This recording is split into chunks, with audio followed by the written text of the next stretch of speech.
Hey, folks, we are live. Thank you for tuning into the BAMP podcast. I'm your host, Mike Lafferty, here tonight with Alan Bahr of Gallant Night Games. How you doing, Alan? I'm doing great. How are you, Mike? Sweet. Please forgive me. I have to play our contractually obligated audiovisual intro. So just one second. And gentle listeners and viewers, that assures you that you're listening to a high-quality artisanal podcast. Only yeah, naturally sourced from the woods of somewhere. The woods of deepest Podcastia. Yeah, there you go. So, Alan, you, as hard as it is to believe, because like half my social media contacts are people who are deep superhero geeks, you are the one guy I know who's actually going to see the Eternals, though. Oh, well, that's too bad. They're missing out. Well, tell me all about that then.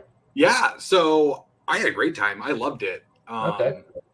My big complaint with Marvel over the last bit is that excluding the big tentpoles like Avengers and stuff, a lot of their solo outings kind of all feel the same.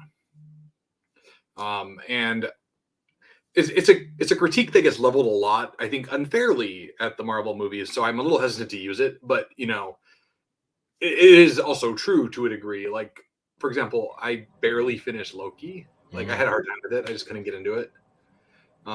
It might be fair to say they have a formula.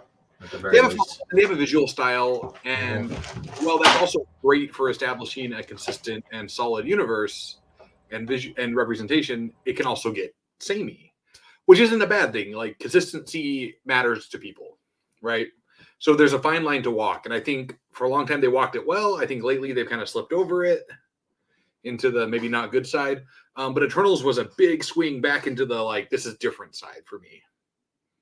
I loved the storytelling. I loved the visuals around like their powers and how it all operates.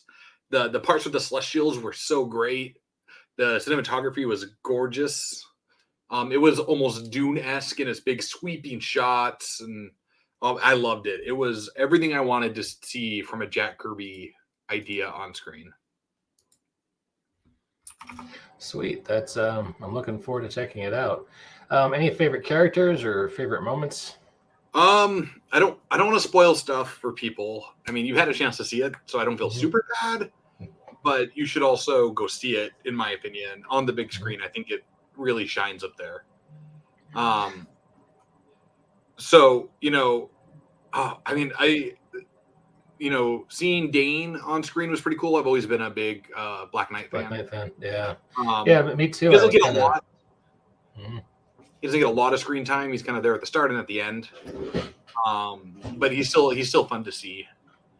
And it really just kind of the whole spread is great. All the characters felt fresh but the same as they were in the comics, but different for the screen in a good way to me.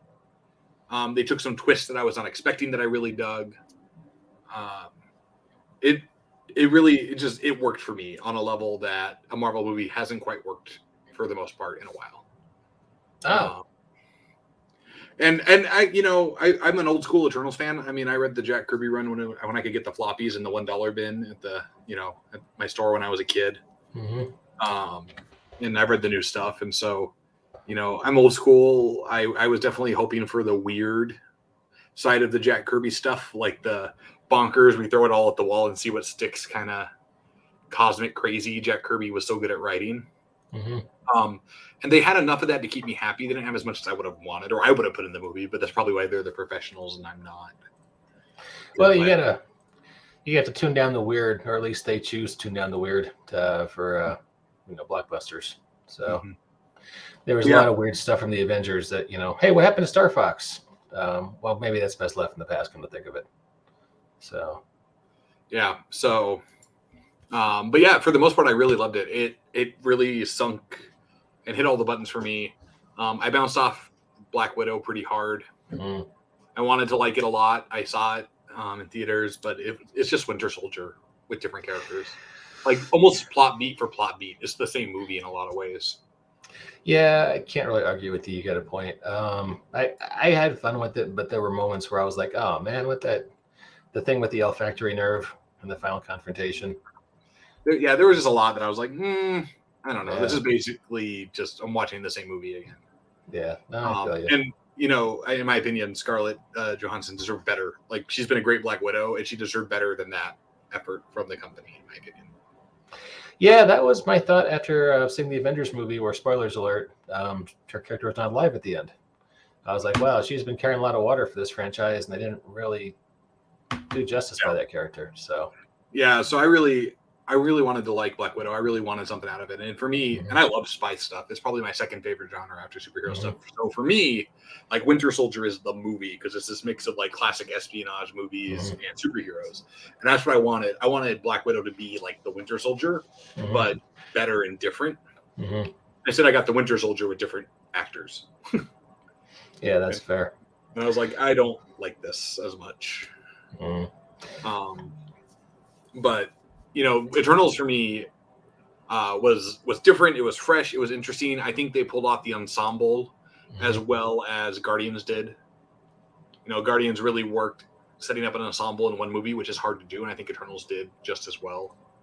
I also really enjoyed ShangChi, so it was kind of nice to get 2 in a row that I really liked back to back. Yeah, I just saw that last week. I enjoyed that too. Yeah. I gotta say that the Wong karaoke scene kind of made it for me. But, that was way better.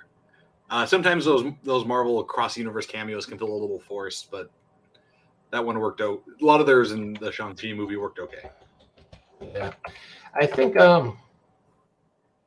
I don't know. I watched it with my wife and my kid. They both loved it too, but they had no idea who this character was. And they, they were looking at me, and I was like, he showed up in one issue, maybe 2 issues of Secret Adventures by Brubaker and Warren Ellis, like 10 years ago. So basically Bruce Lee, but in the Marvel comic universe. Although he was, people say that about stuff, but I also am fond of reminding people that unless you were a deep comic reader, stuff like Guardians of the Galaxy probably wasn't on your radar super much a lot of the time. Yeah, I wouldn't have picked it up except for even Iron Man wasn't a tier 1 character until the movie came out in a lot of ways. Oh no, they sold off the rights to all the tier 1 characters back when they were going to go, tiptoeing around bankruptcy. So that's why Sony had Spider-Man. Right. So when people go, I don't know who that was. I'm like, yeah, but did you know who Iron Man was when those movies came out? Like you didn't, right? Yeah. Knowing who this, I don't know who the Eternals are. Well, yeah, but did you know about Rocket Raccoon? Like, you had no idea. Yeah. Hey, that is a fair point, sir. So, hey, not to do a blunt force segue, as my friend Walt likes to call it, but you have a Kickstarter coming up in the next 24 hours, don't you? Yeah, tomorrow we are launching a Kickstarter for Things That Go Squeak in the Night. Love the title. An urban fantasy role-playing game about mice who protect the world from dark things. What kind of dark things? Demons, monsters, everything down to like protecting children from bullies and stuff like that. The game covers a spread. So it's actually written by Jim Davies, not me. It's published under partnership with Gallant Games. So, he'd be an excellent person to have on to talk about it because that would be awesome. Far better versed than I would. But the art is done by Nicholas Giacondino, who was the artist on Tinychippers. Yeah, I was going to say his stuff look very familiar. Well, it's cool. What's it inspired by? What kind of tone do you have? It's got a good spread of tone. It goes everything from kind of the whimsical, lighthearted to you can do some pretty dark horror urban fantasy with it if you really want to.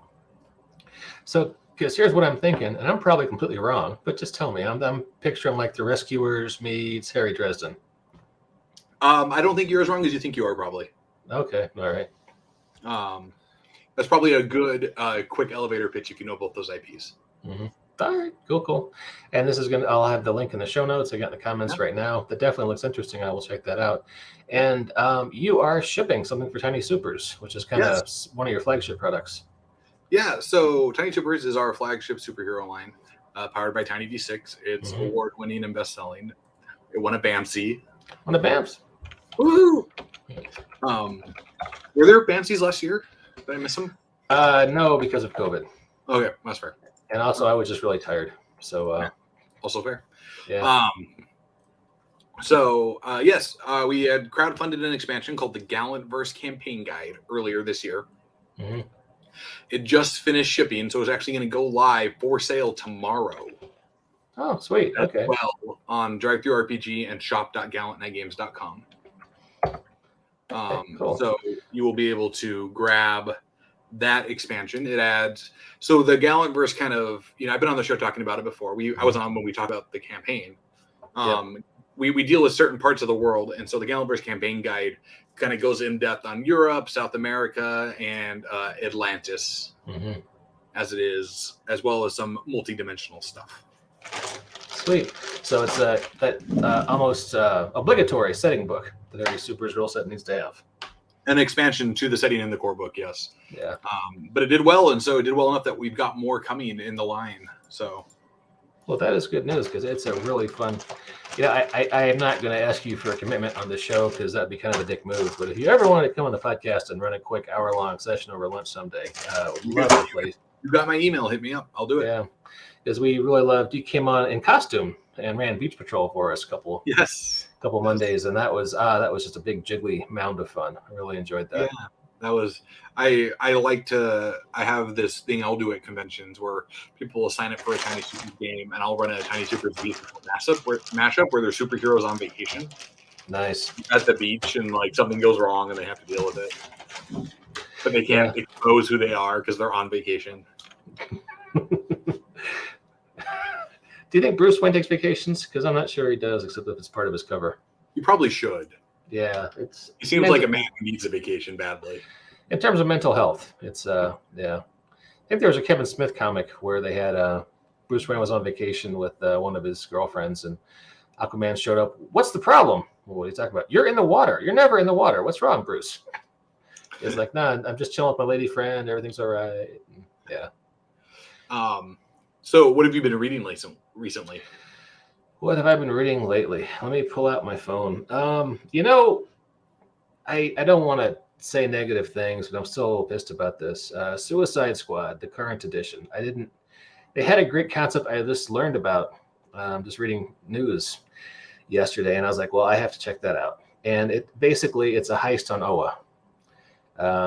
Amanda Waller has gotten into some trouble. All her enemies are out to get her. So she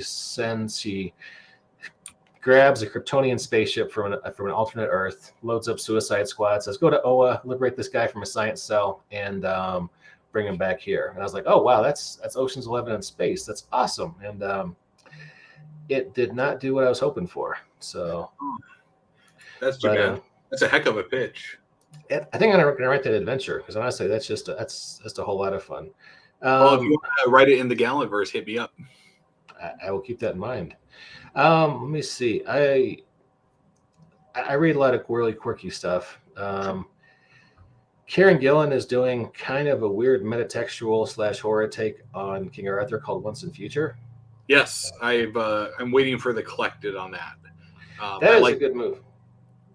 I hear it's supposed to be pretty good. I've been liking it, but I could see where it would read a lot better as a collected, as a trade.